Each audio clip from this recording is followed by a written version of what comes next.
my assessment is that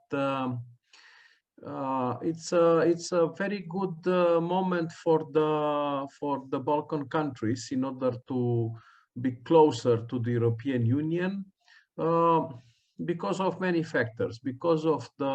First, because of the war in Ukraine. So now the European Union started to realize that it could play a role as a geopolitical actor. It didn't finish this process, I would say. We are right now in the middle road, I would say. It started to realize, but there are no concrete initiatives in order to behave like a geopolitical actor. So I would say that what happened yesterday with Bosnia, it's a very good start, but it's not enough. I mean, the whole problem should be dealt with all these countries. So one of the main points of this kind of position would be like, even if these countries are on a different stage, they have the same right to aspire to be members at some point.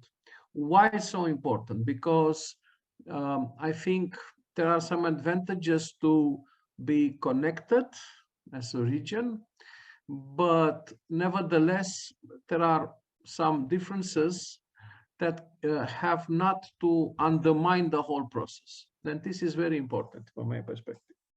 Another very important thing, it's and we can add, but it's more a political. When I saw the content of the document, is more, let's say, cultural dimension and so on. It's not very political in the sense that I've just read 2 days before a very interesting comment in Politico and very interesting proposals which were made. Well, of course, I know that these are not for the first time they are on the table, but nevertheless, it is a very good moment to put them again into light, namely to give special observer status to future European Parliament members in 2024 from these countries, from Western Balkan countries, and also to associate the ministers of these countries to various council formations, and why not to the European Council.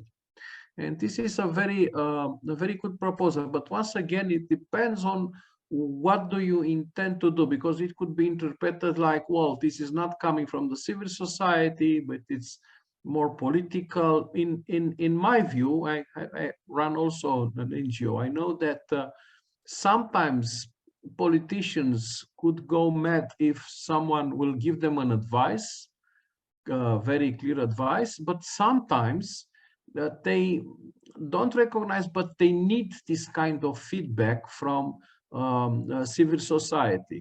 I mean, this kind of proposal that was around, let's say, to associate members to the Parliament and the Council, I think it is a very good idea, and if civil society will promote this idea, it's a very good thing. And I think what also my third point that I want to emphasize is that you need to show to the world, to the whole of Europe, what you are right now in this moment, in the sense that European path, European integration is not only, how to say, a scenario or a project supported by some political parties, but it's wide in the society. I mean, there is more than, I don't know, 50% percentage of citizens willing to join. And it's very important to have the back of the public opinion for a long time.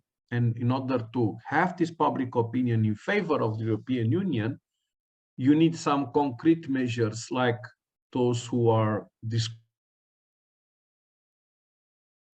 my opinion, also this kind of very political decisions. Because if you say the majority of citizens are supporting even political decisions, you have an advantage in speaking with not only with the Commission but also with the European political parties, because I know very well the dynamics of the European Union, and some things that cannot be solved at the level of the Commission can be solved at the level of the political parties represented in the parliament.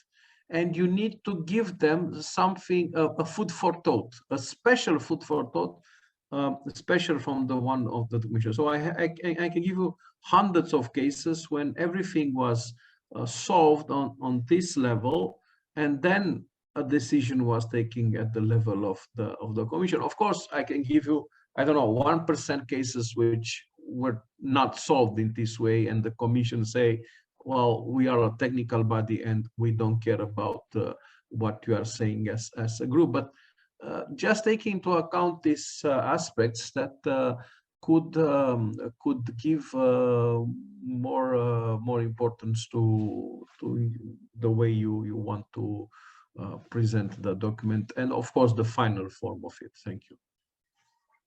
Professor Carp, thank you very much for your really very specific ideas how to improve and what to move.